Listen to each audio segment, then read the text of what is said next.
Assalamualaikum warahmatullahi wabarakatuh. Perkenalkan, nama saya Dara Kemalia dari Universitas Syahkala Fakultas Pertanian jurusan Teknologi Hasil Pertanian. Baiklah, pada kesempatan ini saya akan melakukan percobaan tentang pengaruh zat pencemaran tanah terhadap tanaman. Sebelumnya, tanah merupakan bagian kerak bumi yang bagiannya tersusun dari mineral dan bahan organik. Tanah merupakan sumber daya alam yang paling penting, karena tanpa adanya tanah, makhluk hidup tidak akan bisa untuk bertahan hidup. Indonesia salah satu negara yang memiliki tanah yang paling subur, dikarenakan kondisi geografisnya, sehingga mudah bagi siapa saja untuk bercocok tanam. Akan tetapi, jika tanah tersebut terus-menerus dieksploitasi, maka akan menyebabkan terjadinya kerusakan dan pencemaran tanah. Pencemaran tanah sendiri merupakan sebuah keadaan di mana adanya berbagai substansi kimia buatan manusia yang masuk ke dalam lapisan tanah dan mengubah struktur dan lingkungan yang ada di dalam tanah, sehingga lingkungan tanah menjadi tidak alami lagi. Penyebab terjadinya pencemaran tanah biasanya dikarenakan oleh limbah industri yang langsung dibuang ke tanah, penggunaan pestisida yang berlebihan, kondisi dari sistem irigasi yang buruk, serta gas beracun yang berasal dari hujan asam. Zat kimia beracun yang telah masuk ke dalam tanah ini akan berdampak langsung kepada manusia atau dapat mencemari air dan udara yang berada di atasnya. Baiklah, untuk melakukan percobaan pada pencemaran tanah, alat dan bahan yang dibutuhkan yaitu kacang tanah, polybag, oli bekas, spatula, tanah, dan air. Baiklah, untuk langkah pertama yang harus kita lakukan yaitu berikan label pada kedua buah polybag, yaitu dengan label A dan label B. Pada label A kita masukkan tanah yang masih alami.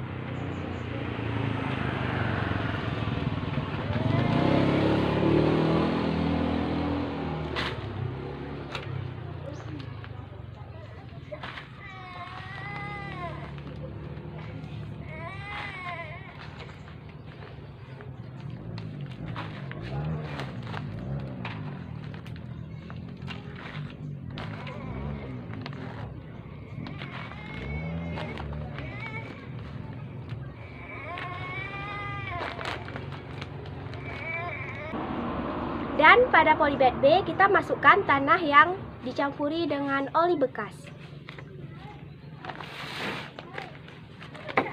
Langkah pertama yang kita lakukan yaitu tuangkan tanah yang terlebih dahulu.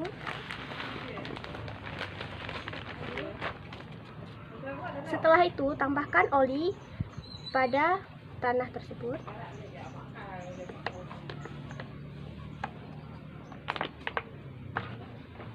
Dan aduk hingga merata.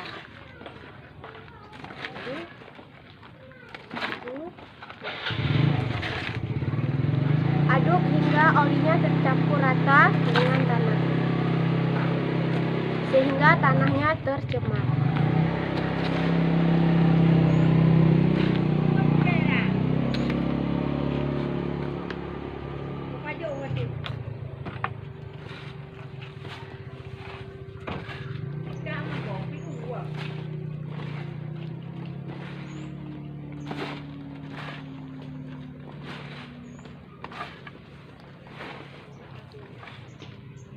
Setelah tercampur merata, maka masukkan tanah yang sudah tercampur dengan oli bekas ini ke dalam polybag B.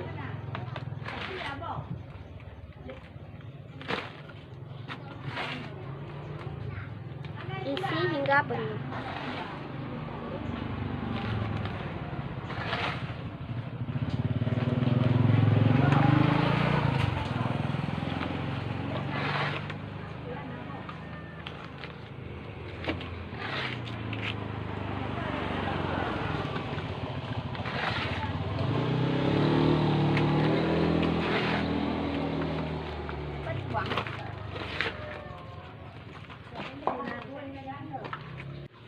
Baiklah, langkah selanjutnya kita tanam bibit kacang tanahnya ke dalam polybag A dan polybag B. Sebelumnya kita lubangi terlebih dahulu tanahnya sekitar 2 cm.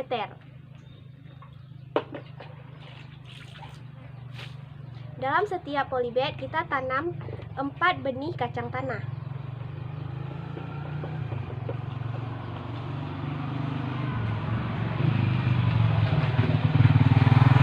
Selanjutnya kita masukkan bibit kacang tanah ke dalam tanah yang sudah dilubangi tadi.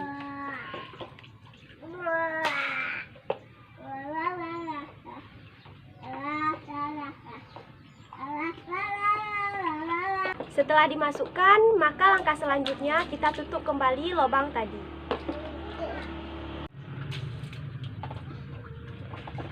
Tutup seperti biasa aja. Dan langkah terakhir yaitu siram kedua bibit tanaman ini. Setelah itu, tunggu hingga 30 hari dan amati setiap 5 hari sekali.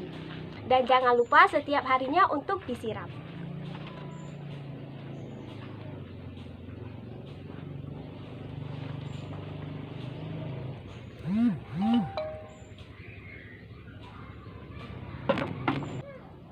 Baiklah, sekarang kita akan mengamati perkembangan kacang tanah setelah 5 hari.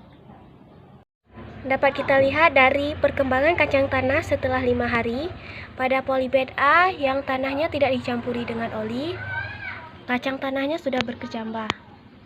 Dan ada juga yang sudah mengeluarkan daun.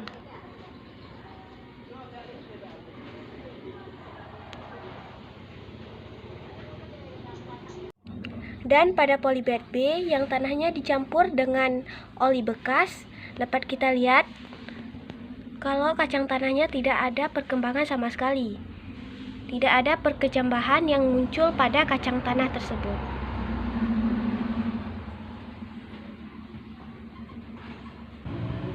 Setelah 10 hari, perubahan yang terjadi pada polybag A dan polybag B yaitu pada polybag A yang menggunakan tanah alami dapat kita lihat pertumbuhan kacang tanahnya sudah mengalami pertumbuhan daun dan ukuran dari tanaman ini sendiri sudah mencapai ketinggian 5 cm. Sedangkan pada polybag B, tanah yang dicampur dengan oli bekas, pertumbuhan kacang tanahnya masih mengalami perkecambahan dan ada juga yang sudah mengeluarkan daunnya. Jadi dapat kita lihat setelah 15 hari perubahan yang terjadi pada polybag A dan polybag B yaitu dapat kita lihat pada polybag A kacang tanah yang ditanam menggunakan tanah alami mengalami pertumbuhan yang sangat bagus. Jumlah daunnya banyak dan tinggi dari tumbuhan kacang tanah sendiri mencapai ketinggian 10 cm.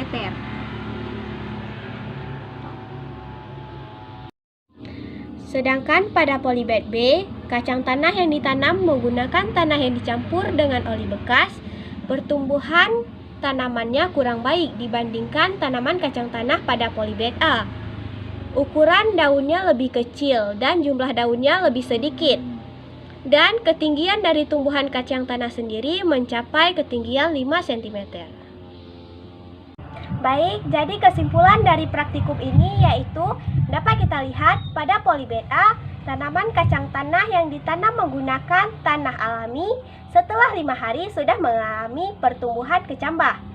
Setelah itu, pada hari ke-10, kacang tanah pada polybag A sudah mengalami pertumbuhan daun dan ukuran tinggi tanamannya sudah mencapai 5 cm.